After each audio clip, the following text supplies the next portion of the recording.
Hi. So I wanted to pop on here real quick. My name is Julie, and I am part of Justice for Julie Ferguson. I wanted to kind of explain who does what in a cold case. I don't think people always understand what Justice for Julie Ferguson's role is, what law enforcement's role is, what the role of private investigators, criminal profilers, the media, the public. So I'm just going to go over that real quick and get started here. Okay, so as I mentioned, there are different groups that work on cold cases. It might go beyond this list, but this is what I'm going to talk about. So there's law enforcement, there's the advocacy group, which in our case is Justice for Julie Ferguson, there's the media, there's criminal profilers, and there's the public, you. So law enforcement, they have all of the evidence. They have the files and notes. They've done the interviews. Um, they're the ones that have access to all of that. They need to protect some information, so they don't share everything with the media, with the Justice for Julie Ferguson, even with the families. So they need to do that because if they do get a confession from somebody, they need to have that person provide information that only law enforcement or the perpetrators would know.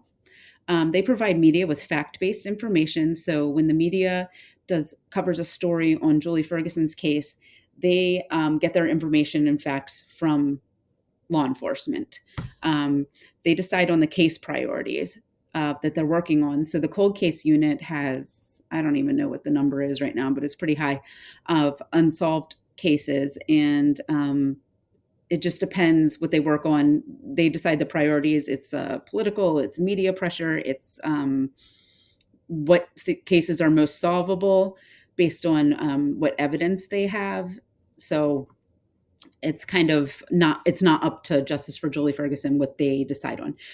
I'll get to in a minute how we go about kind of trying to influence that priority, but ultimately it belongs with law enforcement. They have more cases than they have resources. I mean, they have really good detectives working there, but they have a lot of cases to go through. So, Justice for Julie Ferguson, our role is to advocate for the victim, Julie Ferguson. That's why you haven't seen our faces out there that much because we're not really the point of it. The point is to keep Julie's case in the spotlight and not have her abduction and murder swept under the rug. We maintain contact with law enforcement. That means checking in. It's been almost 30 years. So, we have relationships with the cold case unit, and we try to keep that positive, and make sure that they're still understanding that there are people out there who are advocating for Julie. It's so important. We ensure that tips are being followed up on by law enforcement. Occasionally we'll get a message from somebody just saying, hey, I submitted a tip, I haven't heard back. Or I know somebody who submitted a tip, they haven't heard back. And we'll say, okay, so then we get in touch with the cold case unit, and then they can get in touch with crime solvers and make sure that the tip is being heard. Justice for Julie Ferguson, we do not filter the tips or anything like that. So we would make sure that law enforcement was following up on things, or that the tips were put on their radar, or if somebody had something they wanted to talk about. So we're just kind of the go-between between law enforcement and maybe if somebody isn't feeling heard or they haven't heard back yet.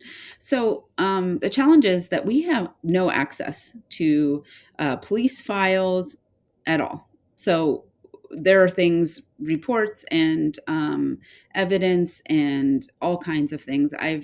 I have seen the boxes that they have on Julie's case. They are those like legal file boxes. They have about 6 or 7 of them, and they are filled with papers. So I know that they have a lot of information. We don't have access to it. I've seen the boxes. I've not seen what's in the boxes. So we have no control over what law enforcement or the media focus on. Like I said, law enforcement decides the priority of their cases. And when the media contact us, like Crime Watch Daily or the Paula Zahn Show, we mostly, as Justice for Julie Ferguson, we provide people for them to interview and give a personal perspective of our relationship with Julie, what Julie was like, what we remember from the time. And then from there, the media will kind of do what they want to do with the story. And Justice for Julie Ferguson is also volunteer based. So we have a rotating cast of people who come in and help when they can and where they can and using their skills and talent. And we'll talk about that a little bit later. So the media's goal, I mean, I hate to burst anyone's bubble if you don't know this, but they are here to entertain and gain viewers. That goes for network television shows, YouTube, uh, social media, all of that. Like, mostly they are there to infotain. They're there not to investigate or really get to the bottom of things. I will say that the Paula Zahn show did a lot of extra work that I have not seen others do. And so I'm just so grateful for them. And if you want the most clear and detailed inspection of Julie's case, I really recommend watching it. It's called Gone in a Blink, and it just really pays attention to details in a way that I think others do not. Um, so they have a big platform and audience, and that also means that they have authority. People respect what they have to say. They believe what they have to say. So if they get a fact wrong, it's taken as fact. And that's why we're going to be doing some follow-up videos talking about the different shows and maybe newspaper articles where we know that they got information wrong. The ultimate authorities on the information, though, will be law enforcement. Okay. They also move on quickly. They will cover something and then they are on to the next, and they do not go back to correct mistakes often. So that becomes an issue. So let's talk about online criminal profilers. I'm talking like Ken Maines, who is a retired cold case detective. He's prior military, prior police.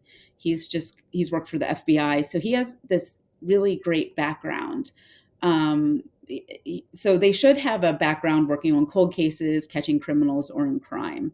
They should be knowledgeable about criminal psychology and case studies, and they've probably written books on the topic, or they are a public speaker on the topic. So their challenge, if they are an online criminal profiler such as Ken Maines, they do not have all of the info. They don't have access to those police files. They don't have access to evidence.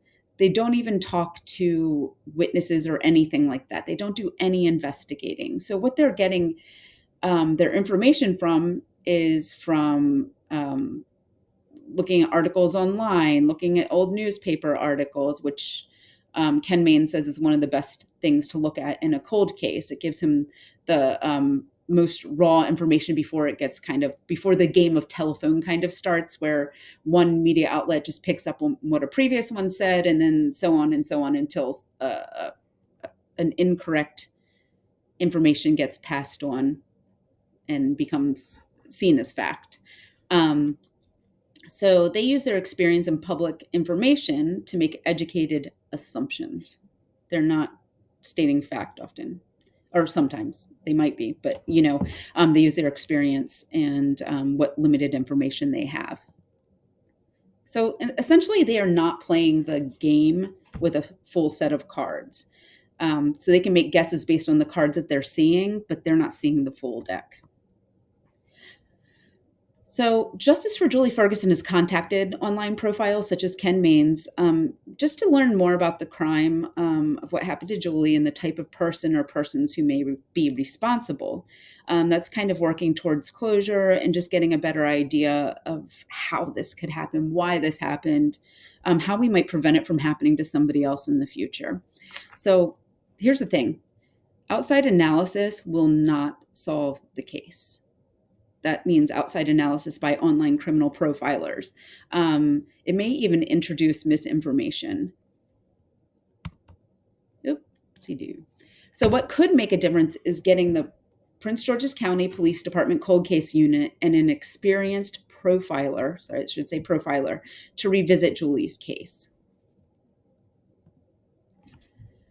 A talented and experienced profiler working in cooperation with a highly professional law enforcement agency can produce results often leading to a quicker arrest and a more successful prosecution. And that's from the book Mindhunter.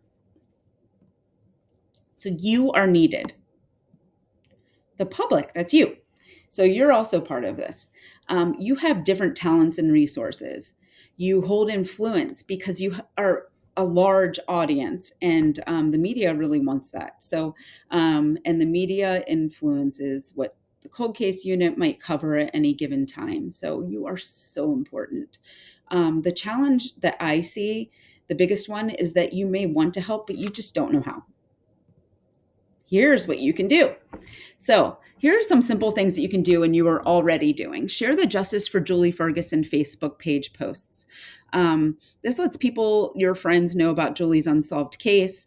And if people come back and decide to follow or like the Facebook page, it's not about vanity likes or anything like that. We don't get anything out of it other than we can say to the media, hey, we have X thousand followers. Like, these people are interested. Cover the case, they'll watch it.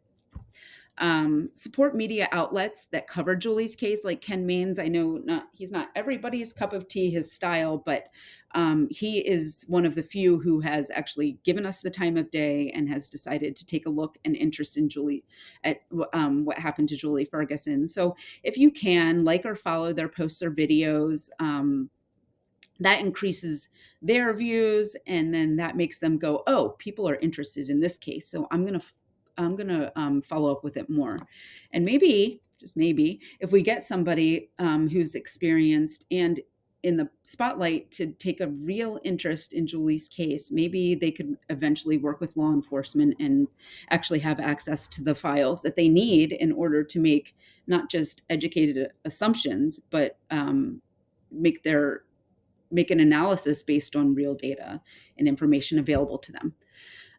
Anniversaries are really good for cold cases. That's when the media kind of comes around. There's something to say about it. So wouldn't it be great if we were able to either get a petition together or just kind of influence getting a experienced criminal profiler to be assigned to Julie's case and take a look at it again.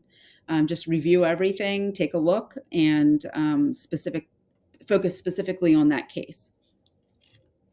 Talk to each other. Talk about what you remember or heard. You never know what might be important.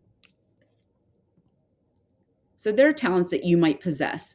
You may have a large network, media contacts. You might be good at writing and distributing press releases, good at event planning, which is good for such as the 20th anniversary vigil that we did. I mean, goodness, somebody got sound systems and a stage, or no, we didn't have a stage, but we had a sound system. The media was invited. It just took all kinds of people to put that together. So we need you. You have talents, whether you realize it or not. We could use them. So also just caring and remembering is so important. And that goes back to wanting to share the Facebook posts, wanting to follow and like social media kind of influencers who are showing an interest in Julie's case. And then you have other things that you might be thinking of that I'm not here. So Julie Lynn Ferguson lost her life on March 21st, 1995. She was 17. Her killers have never been caught or held accountable. We, all of us, stand in bigger numbers than those who played God with Julie that day. History will forget them. What remains is us. The love and effort that we put in, and just remembering Julie and deciding that, no, it's not okay to just have, 5 newspaper articles about a friend's murder and then it's just kind of forgotten. No, we're going to keep it in the public eye, and we are going to lead with love. So here are just a couple of quick quotes, things. I speak up for those who cannot speak for themselves. Speak the truth, even if your voice shakes. And here's a poem that after this, I'll provide some important contact information so you can keep in touch with us. But I just wanted to quickly read this. It's called Remember Me. Speak of me as you have always done. Remember the good times, laughter, and fun. Share the happy memories we've made. Do not let them wither or fade. I'll be with you in the summer sun and when the winter's chill has come. I'll be the voice that whispers in the breeze. I'm peaceful now. Put your mind at ease. I'll be with you in the summer sun. Oh, that's already there. I've rested my eyes and gone to sleep, but memories we've shared are yours to keep. Sometimes our final days may be a test, but remember me when I was at my best. Although things may not be the same, don't be afraid to use my name.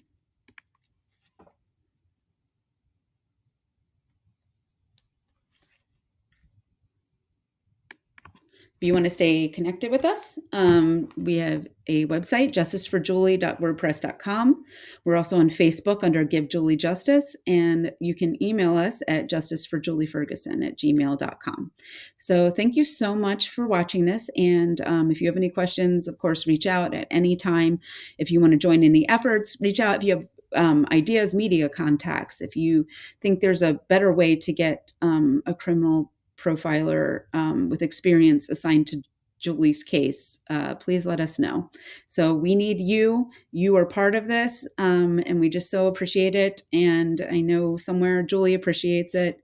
And let's keep on keeping on. All right. Thank you.